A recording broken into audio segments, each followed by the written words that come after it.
ناظرین اب سے کچھ دیر پہلے ایک بڑی افسوسناک خبر آئی ہے جس سلسلے میں آپ کو اپڈیٹ کرنا چاہوں گا۔ اب تک جو لیٹسٹ فوٹیج آئی ہے، عمران خان صاحب کو جب ایک ہاسپٹل شفٹ کیا گیا ہے تو جب گاڑی سے وہ اترے ہیں تو اپنے پیروں کے اوپر ہی چل کے گئے ہیں۔ اللہ کا شکر ہے کہ وہ خیریت سے ہیں۔ فیصل جاوید صاحب کی جو چند تصویریں آئی ہیں اس کے اندر ان کے کپڑے جو ہیں وہ خون سے لت پت ہیں۔ عمران خان صاحب سے لاکھ اختلاف صحیح، اور میں ہمیشہ ان سے اختلاف ان کی طرز پالیٹکس کے اوپر میں کرتا بھی ہوں، لیکن یہ ہو ہی نہیں سکتا، یہ کبھی میں سوچ بھی نہیں سکتا کہ کبھی کسی کی جان کو کوئی نقصان پہنچے، کوئی جانی نقصان ہو یا اس کے اوپر اس قسم کا کوئی واقعہ ہو تو اس کو اپریشیٹ کرنا چاہیے۔ میں قطعی طور پہ ایسی چیز کو سپورٹ نہیں کر سکتا۔ عمران خان صاحب کی سیاست جیسی ہی ہو، جیسے مرضی وہ سیاستدان ہو، لیکن ایک زندگی جو ہوتی ہے نا، وہ سب سے امپورٹنٹ بات ہوتی ہے، وہ اس کی جو ہے وہ قیمت نہیں لگائی جا سکتی، ٹھیک ہے؟ تو اللہ کا شکر ہے کہ فی الحال کی اطلاعات کے مطابق وہ ٹھیک ہیں، لیکن میرا خیال میں سب سے امپورٹنٹ بات یہ ہے اس چیز کی تحقیقات پوری طرح ہونی چاہیے۔ اب یہ شخص کون تھا جس نے یہ فائرنگ کی ہے، میرے خیال میں یہ معاملہ جو ہے وہ تو بہت جلدی حل ہو جائے گا، لیکن سب سے امپورٹنٹ بات یہ ہے کہ جو انیشل اطلاعات آئی ہیں اس کے مطابق عمران خان صاحب اس کے اندر زخمی بھی ہوئے ہیں۔ جو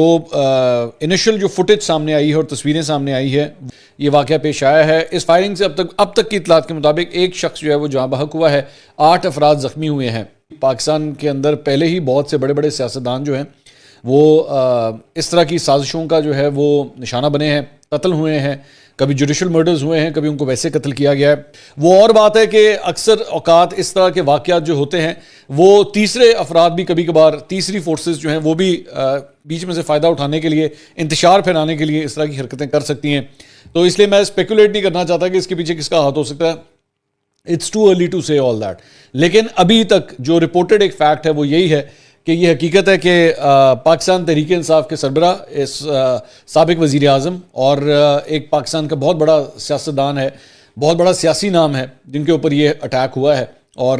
اس کی وجہ سے پاکستان کی سیاست کے اوپر جو ہے بڑے گہرے اثرات ہو سکتے ہیں۔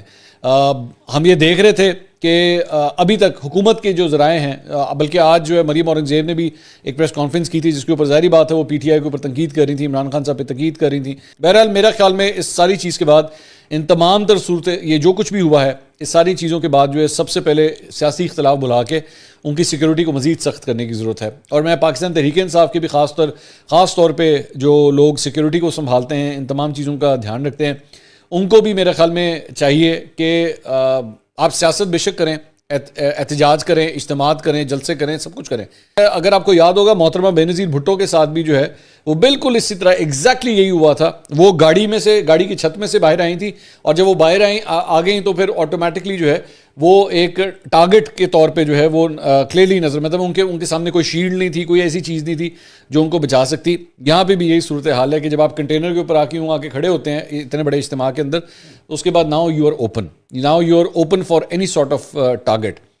اس کی بہت بڑی ریزن یہ کہ وہاں سے جو ہے وہ سنائپر شاٹس لیے جا سکتے ہیں، وہاں سے جو ہے ٹارگٹ کیا جا سکتا ہے۔ اب یہ نہیں پتا کہ یہ جو واقعہ پیش آیا ہے یہ فائرنگ ایکچولی ہوئی کہاں سے ہے، لیکن انیشلی جو فوٹیج سامنے آئی ہے اس سے تو یہ پتہ لگتا ہے کہ اس شخص کو جو ہے وہ گرفتار کر لیا گیا ہے۔ اب سوال یہ پیدا ہوتا ہے کہ ابھی تک یہ جو جس جگہ پہ واقعہ پیش آیا ہے یہ وزیر آباد کا اللہ والا چوک ہے، جہاں کے استقبالیہ کیمپ کے سامنے جو ہے یہ واقعہ پیش آیا ہے۔ اس فائرنگ سے اب تک کی اطلاعات کے مطابق ایک شخص جو ہے وہ جاں بحق ہوا ہے، 8 افراد